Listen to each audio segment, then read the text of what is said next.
Welcome to the Chris Spangle Show. Thanks for joining me today. This is a conversation that I had with the students at John Carroll University that make up the Freedom Society. Thanks to listener Luke Hoffman for inviting me to come and talk. And they asked me the question, what's wrong with the media? Why don't people trust it? And yes, there is the obvious first answer that the intentional or unintentional blatant falsehoods that are sometimes pushed by the mainstream media or the right-wing media erode faith in the media, but there are also other factors that are kind of unseen and untalked about. So we talk about that today. Thanks so much for listening. Thanks again to Luke for having me, and please enjoy the show. So this is Chris Spangle. He's a 15-year veteran of media and politics. I had to type that out so many times I practically memorized it. That's the point. Very good.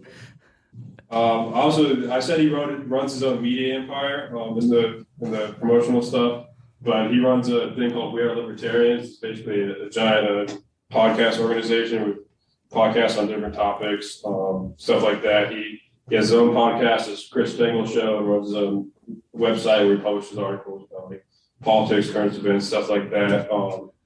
Just go ahead and introduce yourself, please. Yeah, I started out from 2004 to 2008 working at a news talk radio station as a reporter, producer. That's really informative for the stuff that we're talking about today for me.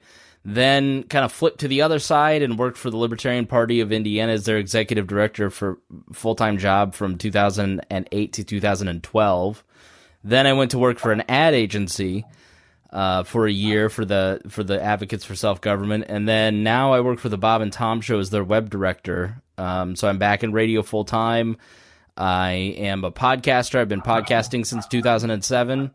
Have multiple podcasts from like he said. It started as We're Libertarians. That's morphed into the podcast network, and my show is the Chris Spangle Show. History of Modern Politics, Liberty Explained, podcasting of platforms, teaching people how to do podcasting. And then I'm on the Pat Down, which is a comedy podcast with comedian Miss Pat and Dion Curry. And yeah, I've worked in, I've bought media. I've been the media. I have argued with the media. I've had stories run about me that were completely wrong. I've had, goofed, ran out of thought, just like I did right there, and that got used on the 6 o'clock news by Jim Shella, who now weirdly is a friend of mine. There's plenty of reasons that I have an opinion on media, but I also think that journalism and media, like, we're living in a time where there's never been better journalism, but there's also never been worse journalism. So we're very fortunate and cursed in that way. So yeah, I mean, my passion really is like to sit down and research a topic, and then every day or two to do a show about it, to explain to regular people what's going on with the topic. From this I'm a libertarian, but my desire to indoctrinate people has lessened over the last 2 or 3 or 4 years. And now it's really like people just don't know what's going on, and they don't know who to trust, and they just want an explanation that isn't cloaked in Republican or Democratic jargon. You take a big topic of why are my shelves empty? Why is gas prices so high? Which are a couple shows that I'm working on now. And then we do a podcast around that, trying to explain current events from that independent point of view, and along the way kind of getting people to think differently about their interactions with government, the role that government plays in their lives. And that's born out of my experience, just kind of being around Indianapolis, where I'm from, being in the media, from this legendary radio show. You get one view being a talk radio guy, you get a different view being, I've just been fortunate to kind of meet a lot of different people and see a lot of different things. And, I'm excited to come and talk to you guys tonight about it. Yeah, so pretty much the topic we wanted to talk about tonight is why people don't trust the media, why the general public doesn't trust the media. And I looked it up beforehand, and the most recent Gallup poll said only 36% of Americans trust the media. as being truthful pretty much all the time. And it's the second lowest it's ever been since Gallup's been doing the poll.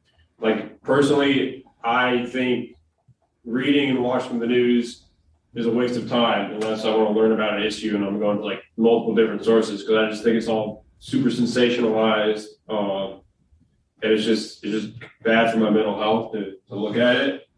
And just like to give an example, I was on Freedom Society's Twitter today, just doing some stuff, talking to people about future events, and I was just scrolling through my feed, and there was about 3 tweets within like, I don't know, it's a group of like 12 tweets that were saying like just really like bad things about the media, called like unforgivable demons, like the problem, and like this is completely like, this could be just because I follow like a bunch of like libertarians, anti-government types, but I just thought it was funny. So we just kind of wanted to hear your thoughts about this divide, how you think it happened, because obviously this wasn't the case, hasn't always been the case. Yeah, I mean, yes and no. I mean, there's always been animus amongst the media. I mean, if you want to like pull out and go back to, you know, the time of the founding, I mean, you have something like the Aurora in Pennsylvania, which was set up by Benjamin Franklin's son. It was the subject of the Alien and Sedition Acts. There's a great book, I think it's called Liberty's First Crisis, and it's basically about Congress and John Adams and their fear-mongering over the French invading America, and Benjamin Franklin Bache, like, printing all this stuff that was going to, you know, bring down the fragile new republic, and that's why the Alien and Sedition Acts was passed. I mean, it was, you know, censorship and controversy around the media is from the very first, you know, moments of this republic. So information has and always will be controversial, and we're living in a very messy time. If you look at new innovations of technology, there has always been a period of instability after that happens. The Reformation is caused pretty much directly by the printing press, and Martin Luther's ability to print the New Testament in German and pass it out to a country of people that have never been able to read the Bible for themselves because the Catholic Church had kept it centralized.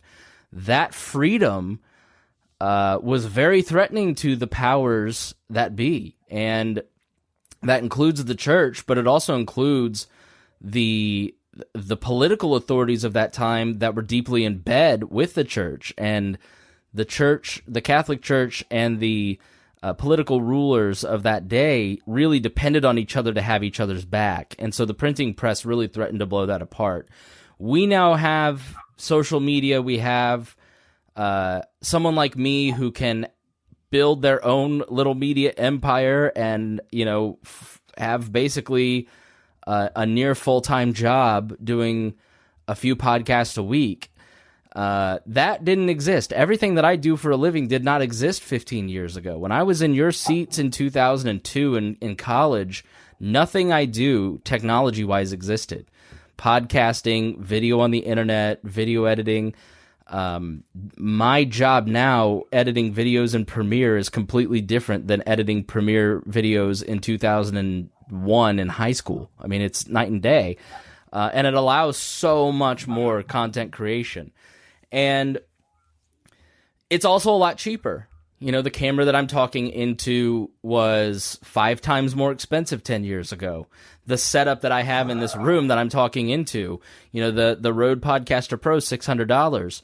Well, 10 years ago when I was starting my podcast, I had to build out a rack of equipment that was probably 3 times as expensive, way more room, taking up more room. So as costs have come down and everybody basically has their own, you know, little content creation devices in their pocket now, you know, there's a lot of people who have better experience, that are crowdsourcing more information, that are capturing more information.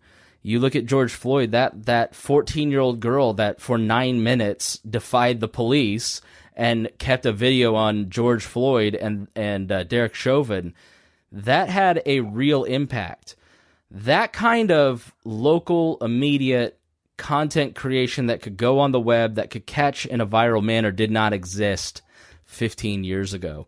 So I think what we're living through right now is a disruption. And the human brain hates disruption. They like predictability. They like dependability. That's part of why social media is so catchy, is that they've learned your habits and they're feeding you things that kind of keep you addicted to their product and keep you coming back. And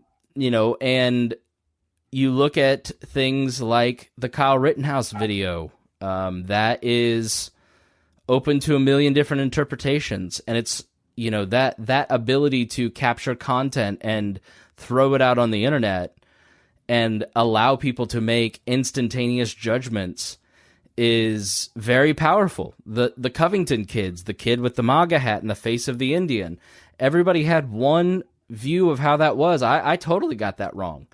And then when you really kind of looked back, you went, oh, they weren't the aggressors at all. But media is struggling to kind of keep up with the breakneck pace that decentralization has caused. And part of that is good. I mean, part of that is great. Like I said, people like me have an opportunity. We have the ability to have this conversation. But it also kind of creates a lot of mistrust because now everything is framed through the lens of the person that's posting the video. I mean, you guys know that when you're posting on Facebook or Twitter, you're kind of just going through your daily lives. There's a lot of times where you kind of go, oh, sorry, I got that wrong. I totally misunderstood. We're just doing that on a global scale now. And I think that that's a big factor. I think that immediacy, that massive shift in how content is curated, how the media is no longer kind of the gatekeeper. They're the ones trying to catch up and give you some context to what happened, as opposed to the way that even you guys grew up. You look at something like every journalist watched, including me at 12 years old, All the President's Men with Woodward and Bernstein tracking down the Nixon impeachment stuff and the 18 missing pieces of tape. And every few weeks there'd be this bomb that they just dropped that would totally change the narrative, and they could just destroy or create a person because they had total power. They had all of the attention. They don't have that attention anymore, and they don't really even have the resources to keep up with what has our attention. So the immediacy, the lack of gatekeeping, and then I'd also say the lack of resources in these organizations is probably the third biggest factor to the decline in trust. The quality of the product is worse. So when I worked at a news talk station in 2004, there were 13 people working on my radio station.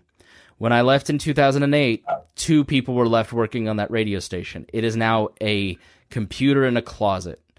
If you look at the Indianapolis Star, the local veteran journalists that have been dismissed and bought their contracts bought out over the last 10 years, they've taken every senior journalist to cut cost and moved them out of that newsroom.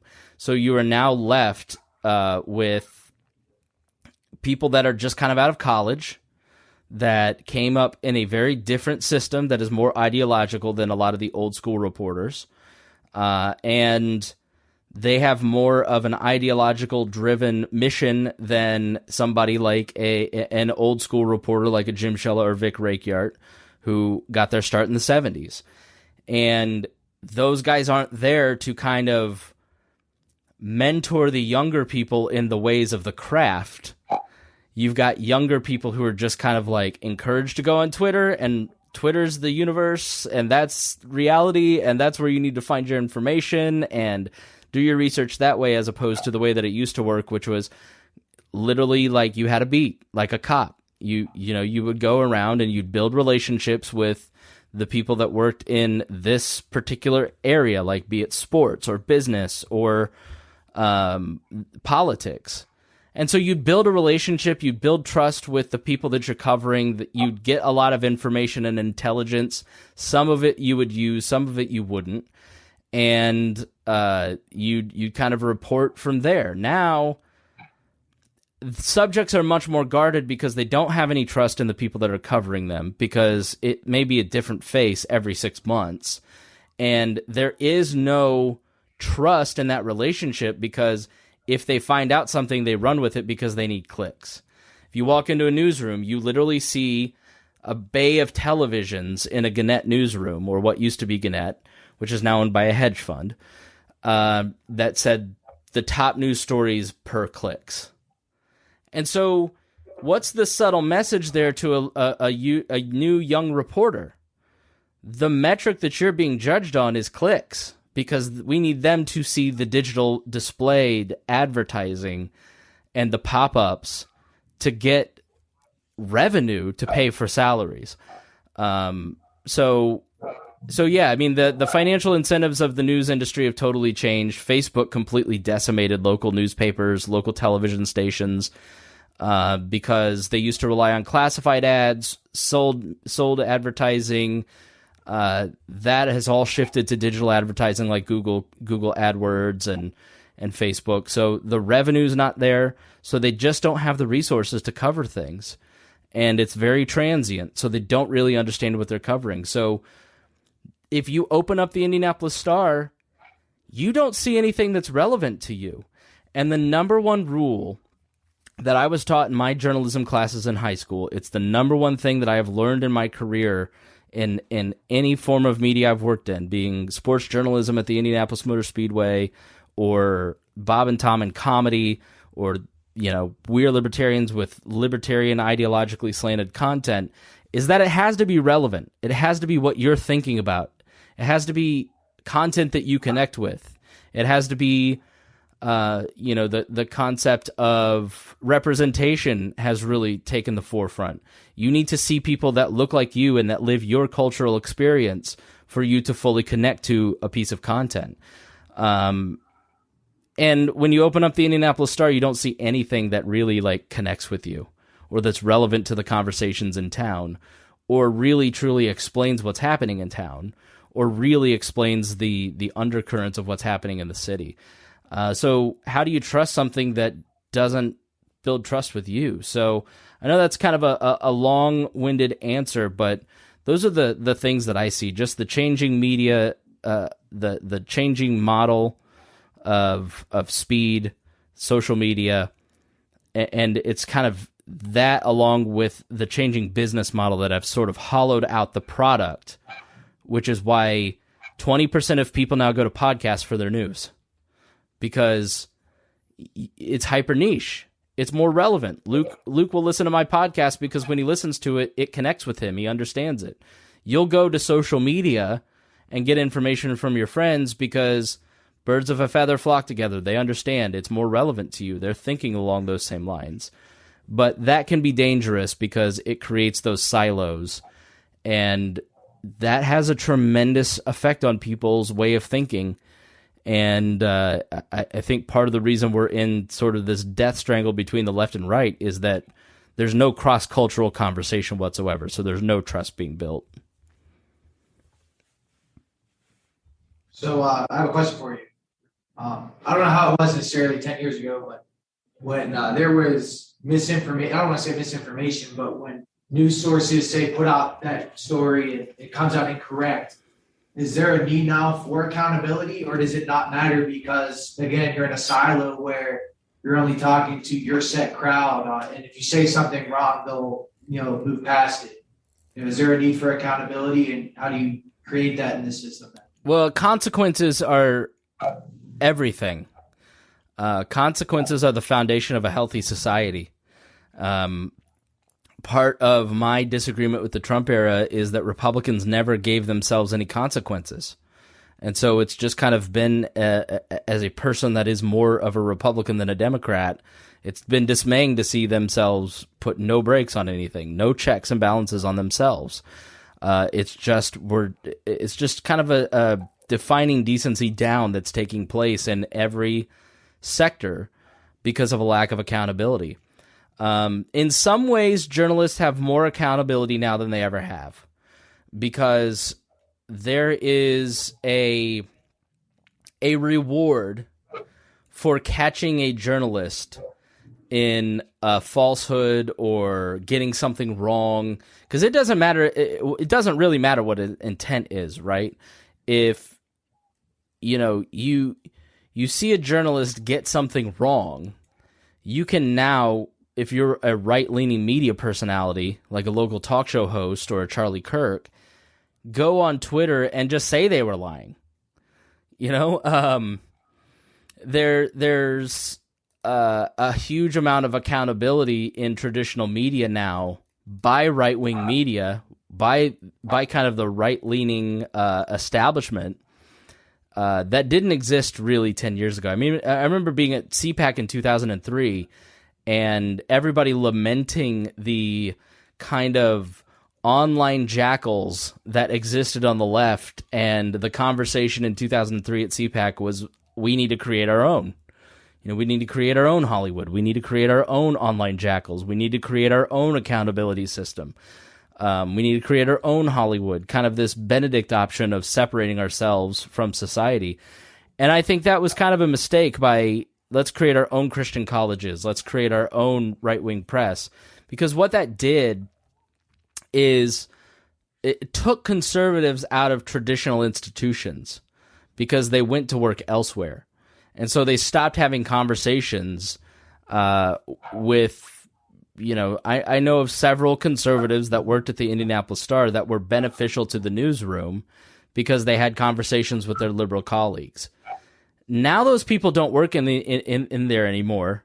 And so you kind of don't have that accountability of someone from the other side, from the other culture going, hey, you didn't even think about it this way.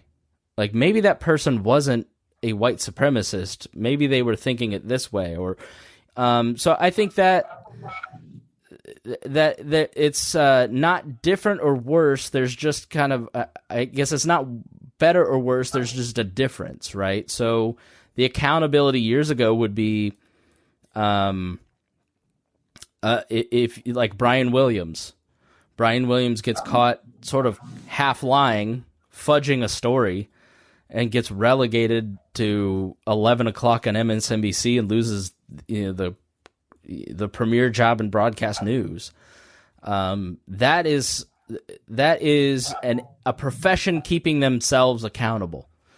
Journalism, libertarians really want private institutions, private policing to take place. And journalism has been a place that has kind of modeled that somewhat, in that they set these defined rules of ethics and hold each other accountable around them.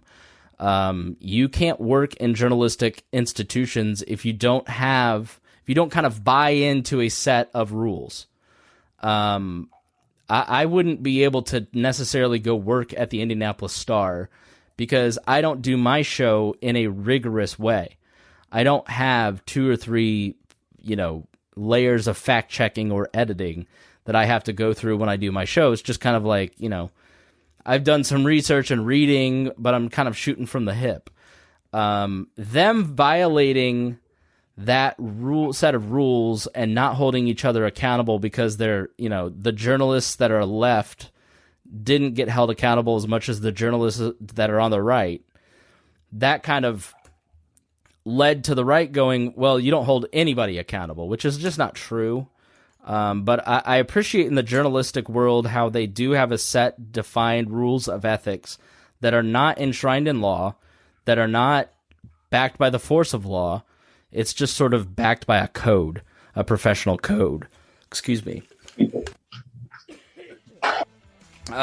So that's one way that they keep each other accountable. And the other is basically this like new amalgamation of right-leaning, media outlets that are hunting for mistakes.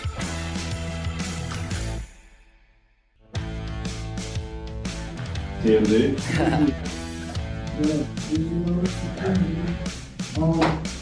Maybe Twitter.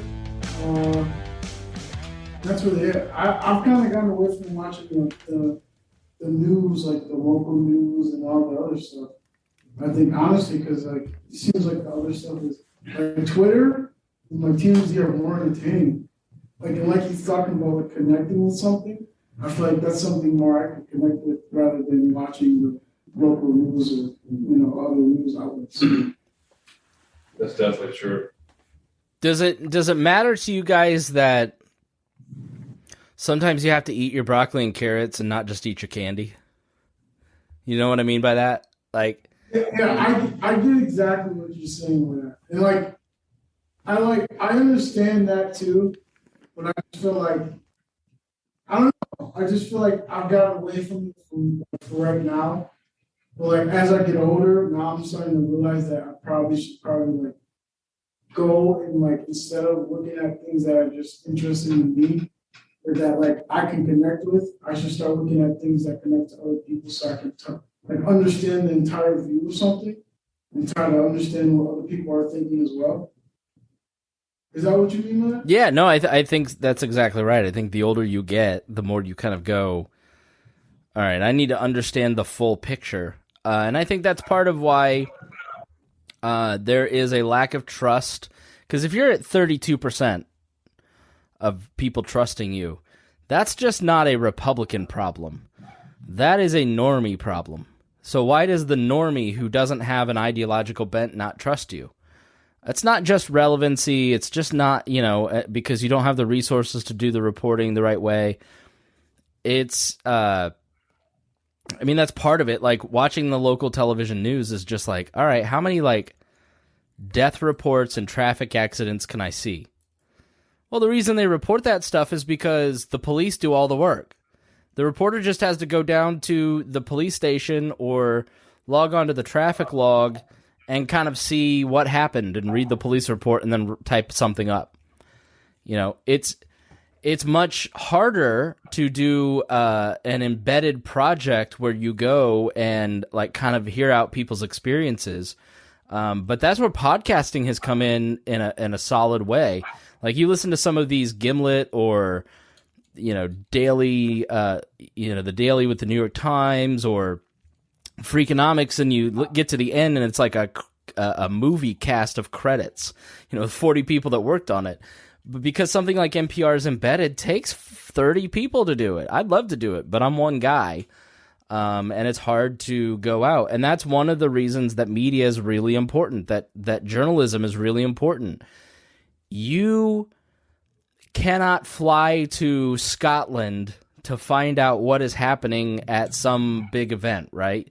You can't fly to China to learn all the facts about what's happening with President Xi being basically elected president for life today. You don't have the context, you don't have the contacts, and you don't have the time to go figure that out on your own. And so, like everything else in capitalism, we have to kind of outsource that, right? I don't wake up every day excited to grow a turnip. I don't want to grow turnips. But there's some dude out there who loves growing turnips. That's his passion, right? There's somebody out there who is passionate about high-end fashion. There's somebody that's passionate about understanding the relationship between China and Japan. And that's sort of where the war on experts over the last 2 years has fallen flat for me, because we need experts. Like, I don't know anything about insurance, but I need my friend Matt Allen to explain it to me, because he's super nerdy about it. And that's where we need journalism to kind of give us that context, give us an explanation of what's happening in the world. And you kind of have to not just depend on what you think is relevant. And that's sort of where like local media's fallen flat, is they're kind of just taking the easy road because they don't have the resources. They don't have the pulse of their community to find out what's relevant because they're not necessarily like engaging in the community. And their incentive structure is all wrong because of clicks. That's where it's up to us to show them that the incentives have changed. And that's where you have to show them that your consumer behavior has changed from celebrities, sports, and traffic reports to, I want to understand why somebody is homeless and how we can fix that problem. I want to understand why inflation takes place and elect politicians that won't do that. It's up to us to kind of like eat our broccoli and carrots a little bit and understand the world so we can make informed choices. Because every choice you make every single day contributes to a signal to someone about their product. So you're sending signals to the free market every single day. And yes, we do live in a free market society. Should it be much freer? Absolutely. But you're still living in a signal economy. And so every click that, if you're just kind of like, do you go to TMZ.com or do you just see TMZ on your social media? Actually, I watch a TV show. Okay. So you're sending a signal to them that I'm a consumer. I want it this way. This is how I want it. But, what other signals can you send? Like going to, finding a journalistic outlet that you really like and clicking on their stuff every day, sharing that on your social media, or finding an independent journalist that you like or podcasts that you like that enrich you and giving them some Patreon money. Like, these signals that you send are really important, and that's how we're going to kind of retrain. There was some I don't know if it's in the infrastructure bill. I think it's in the Build Better Back bill, but there's like some massive crazy amount of money for local journalism. And the goal basically was, they know the incentive structures, they know human behavior, they know that people are going to kind of bilk the system for money, that people like me who have some talent at this would go, I'm going to get a federal grant for $32 million to set up an Indianapolis-based news outlet. And, they basically wanted to fund a resurgence in local media. Why is that? Because we have kind of become too centralized. We think that the president's bowel movement every single day is the most important thing that happened in American politics, and I don't agree with that. I just don't think that what the president does necessarily has to be the most important thing, when Joe Hogsett, my mayor, has much more direct control over my life. The guys and women that pass lockdowns in your local area have way more control over your life than Joe Biden does.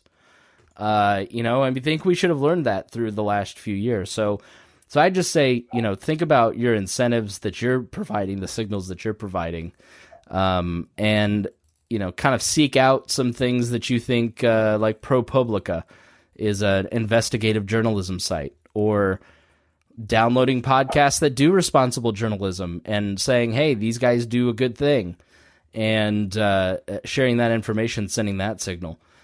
It doesn't have to be boring. That's the great thing about a lot of these storytelling podcasts. They're doing journalism, but not in a boring way. The Daily has been at the top of the podcast charts for 3 years for a reason. It's not boring. You can get the same amount of information in a daily podcast as you can reading like 5 or 6 New York Times articles in 20 minutes. And it's told in like the storytelling format. So that signal to the news industry that podcasts can be popular, and you can put some melted cheese on my broccoli and I'll eat it, sort of change the direction of podcasting and news. So I wrote this question down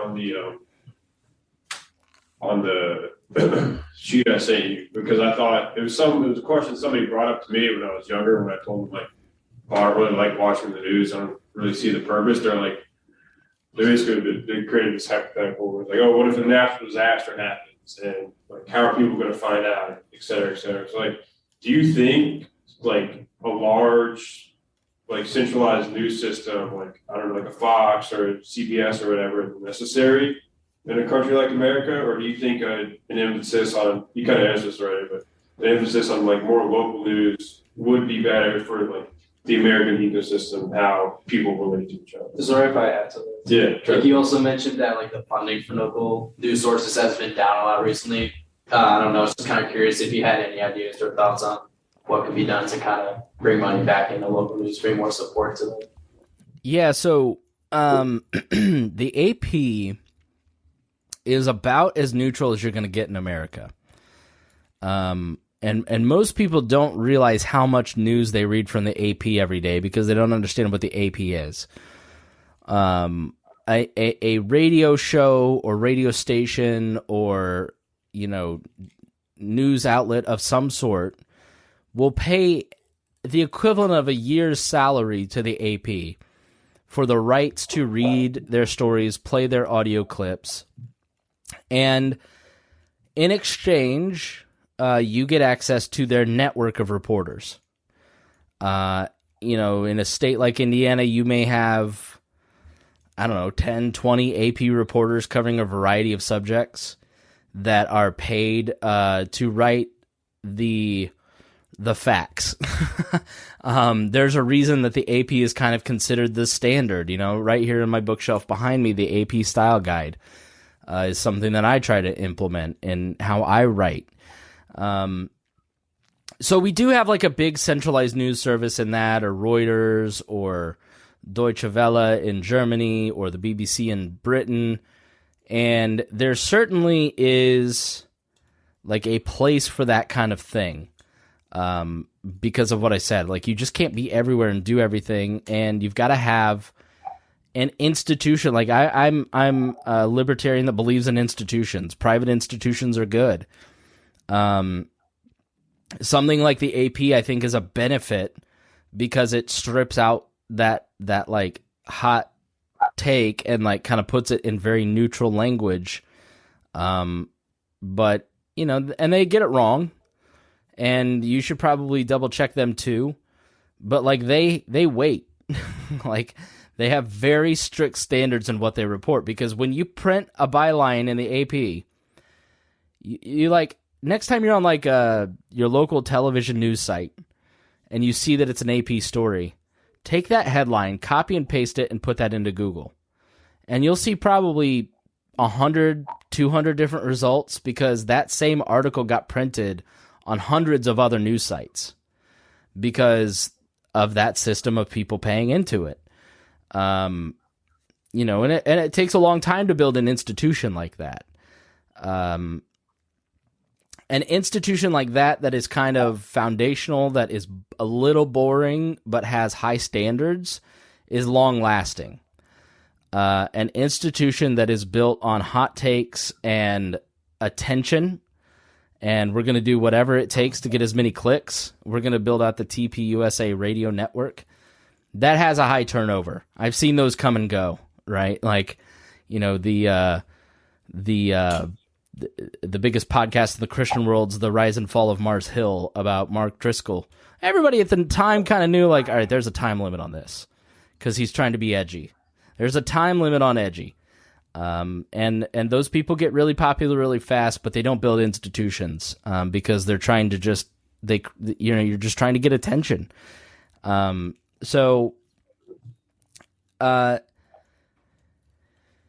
Man, I wish I had an answer to how do you fund like a local model. That's been a question that's been, kind of been in discussion here in Indianapolis for about 5 to 7 years, because you had, when I was a kid, you had the Indianapolis News in the afternoon and you had the Indianapolis Star in the morning.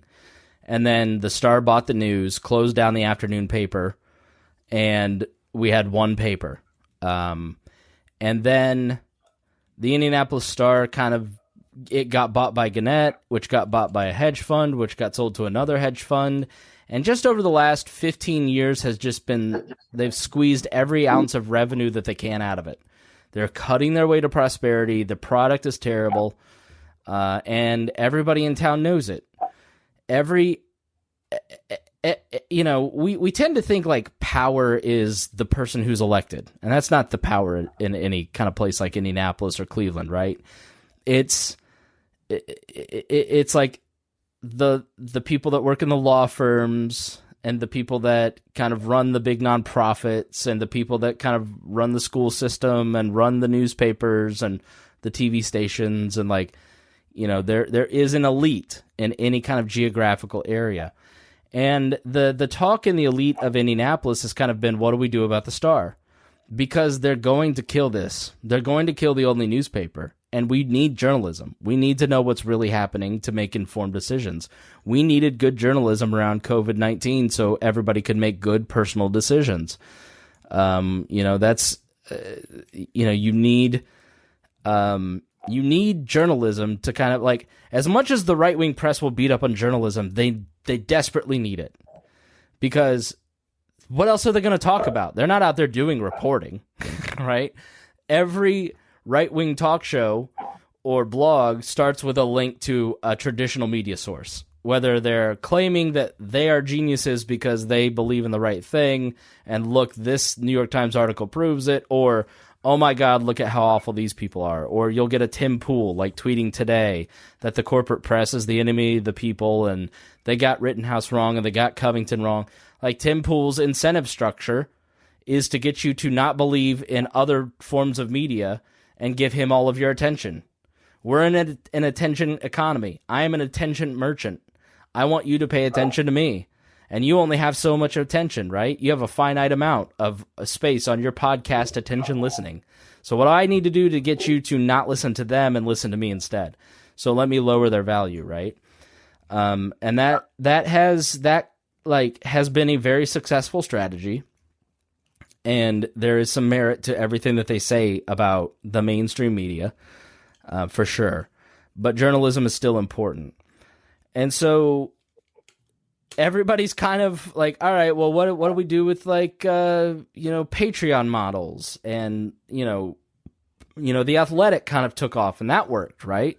Like, you pay for The Athletic $7 a month, you get access to the articles. But it's not kind of like really, it's not taking off. You still need, like, a big backer to kind of stop the loss. So journalism news has always kind of been a loss leader. Like, even in the heyday, CBS, when Walter Cronkite was the evening news, it still lost a ton of money because journalism is hard to do.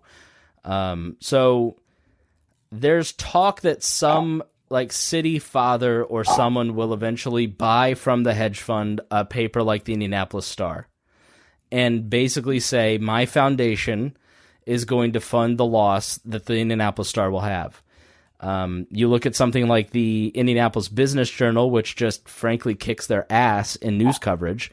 It's owned by some rich guys here in town that are libertarians that do great coverage.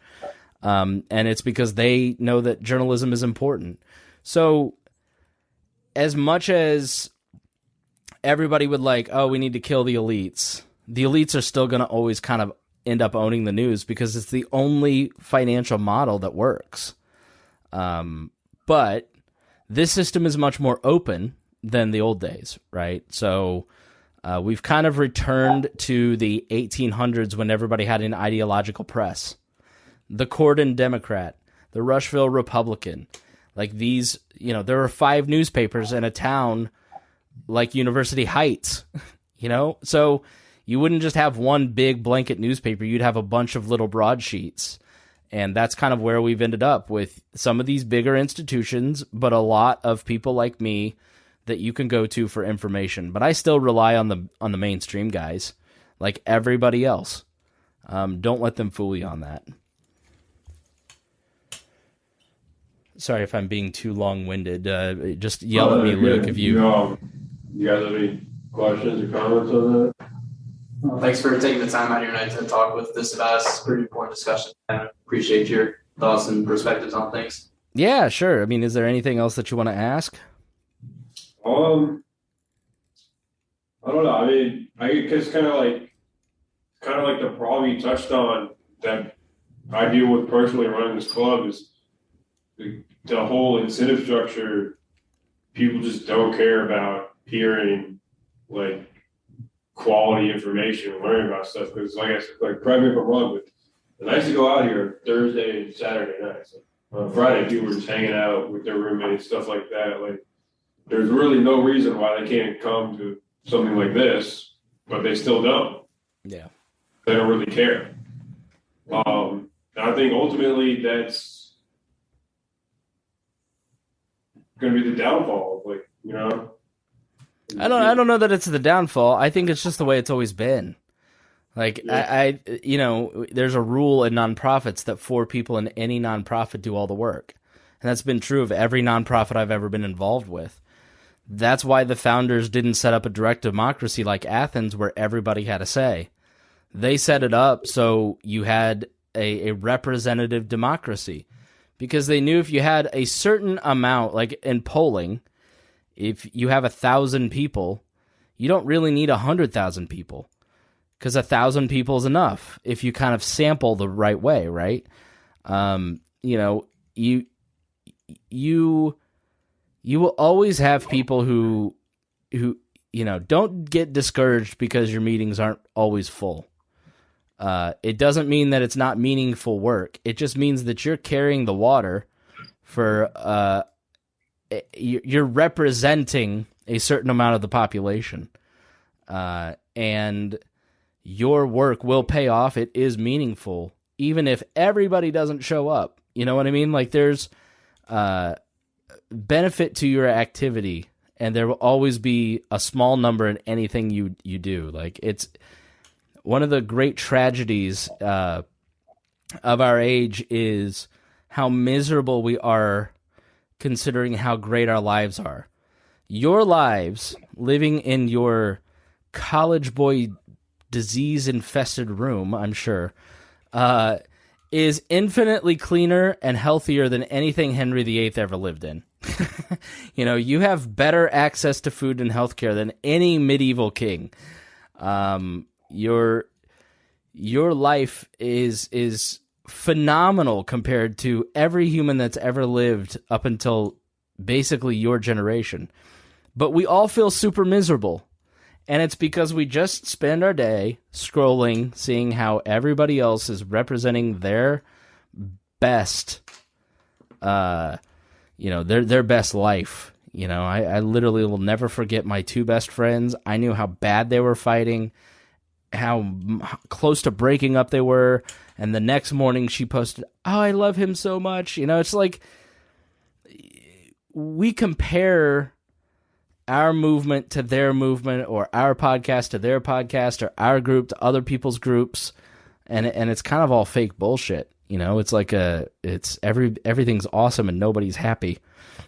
So, don't get discouraged. Like, kind of just be grateful that you guys have formed a group, that you're working hard, that it is making some impact, and don't get down because it's not 500 people, because 500 people are never going to show up.